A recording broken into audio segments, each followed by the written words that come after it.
the first three practices given in the Buddha's famous Eightfold Path are right view, right intention, and right speech. Now, these three practices make possible precisely what we have been touching upon: purity of conduct or action. When one is able to engage in pure conduct, his or her meditation and mindfulness practice becomes truly vital or alive. These lead to wisdom, which in turn reinforces right view. Well, if we look carefully at how the Buddha formed the presentation of his Eightfold Path, it becomes clear that he knew one's language is powerful enough to condition his or her spirituality. You see, inwardly, one forms views and intentions by ways of linguistic conceptualization. Then one reveals them outwardly through language or spoken word. Hence, all spiritual practice must surely begin with increasing awareness of all three: right view, right intention, and right speech. While some can entangle their minds in looking for absolutes, the Buddha himself did not speak dogmatically or emphasize one view as being right and some other as wrong. He never indicated nor instructed that there was only one way to look at life or its many constituents. In using right view, he meant viewing one's own beliefs and personal perspectives, while keeping a keen eye on the ego's uncompromising self-centeredness. He would note that holding the right view simply means questioning one's own beliefs more fully, more to understand why she or he holds them.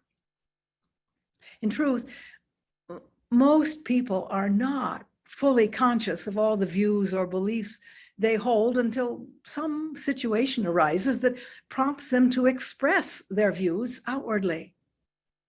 Indeed, often the views one holds have simply been absorbed from one's culture or family and not really examined. Thus, holding right view simply means examining one's own beliefs and not those of, say, Mr. Putin or other people who may disagree with one's own point of view. Indeed, the Buddha often pointed out to his disciples that they needed to reflect carefully upon what they thought. Of course, there's a clear reason for this admonition.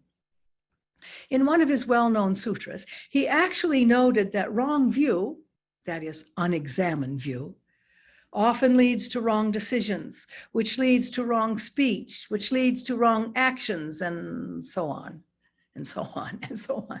In the end, one reaches what he termed wrong release, by which he meant some end that justifies the ego's self-serving and often banal outcomes.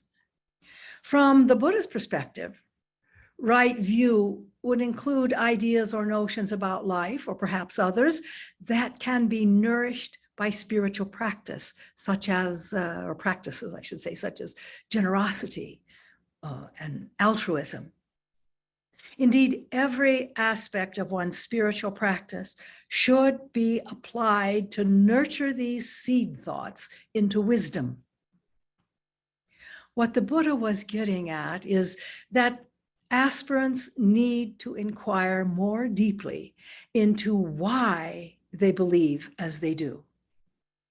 This practice, you see, is right view in a nutshell.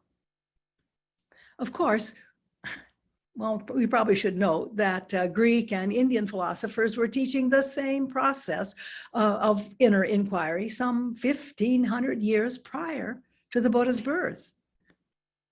Even so, people today rarely take the trouble to submit their most cherished assumptions to any form of rigorous investigation.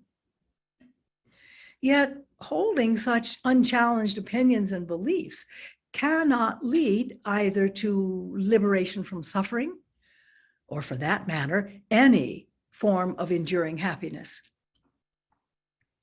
Since the spiritual quest is essentially a quest for that very type of happiness, then it too must begin with right view, right intention, and it must also be capable of bringing forth right speech. Now, many people today seem content to passively set themselves adrift in an ocean of unconscious opinions and assumptions without so much as even considering what they may be doing. Yet this option is certainly not based upon right view, nor does it arise from right intention. While it may seem to be one form of taking the path of least resistance, I can assure you that path will not lead to any kind of happiness, let alone lasting happiness.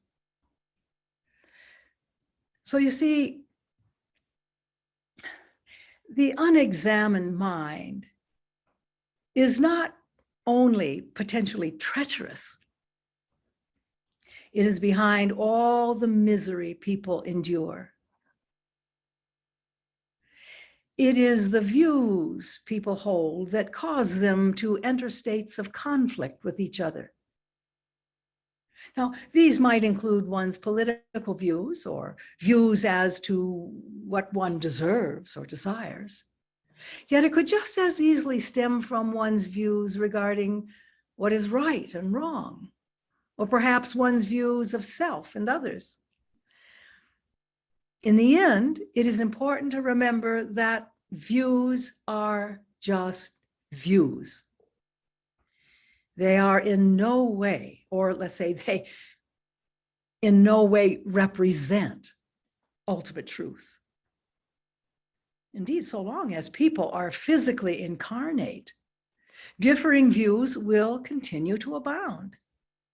If one is going to go free of suffering, it is critical to know that conceptualizations and viewpoints are simply conceptualizations and viewpoints. You see, if one knows a thought is merely a thought, then she or he can go free of that thought.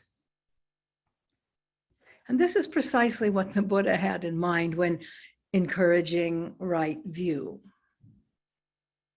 You know, as an aspirant cultivates a practice of paying close attention to the mind's internal chatter, both how it talks to itself and what it projects toward others, something quite amazing happens.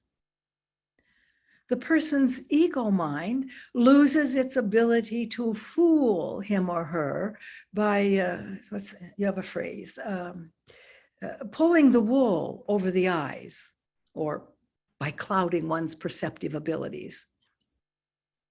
For most people, the ego is continually attempting to fool one, whether in regards to the self or some other person or situation. Thus, it is truly important to be aware and be awake to such tendencies. There is a story sometimes told in spiritual circles about an elder Zen monk who had a strange habit of admonishing himself by speaking aloud. Now, periodically, he would just, during the day, he would just somewhat sternly call out to himself, "Don't be fooled by anything." Whereupon he would answer, "I won't." Now, of course, the anything that might potentially fool one is the ego, isn't it? So the idea is for one to always be prudently watching the ego. How does yours attempt to fool you? Does it plant within you the idea that life is just too much to handle? Does it plant seeds of anger toward others? Or are they more seeds of unworthiness? Does it plant seeds of doubt, envy, resentment, helplessness? Just notice what kind of seeds your ego sows in the fertile ground of the mind. Looking inward, observing and questioning is a great practice, and admonishing inner vigilance is always a beneficial practice. Now, some of you might like to try it as a form of meditation. Following the breath, with each in-breath, simply hear or project the voice of the soul or higher self reminding you, don't be fooled by anything. On the out-breath, simply respond, I won't.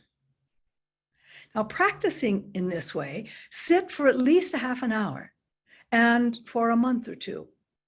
Then just see how the practice changes you. I think you will be more peaceful, both inwardly and outwardly.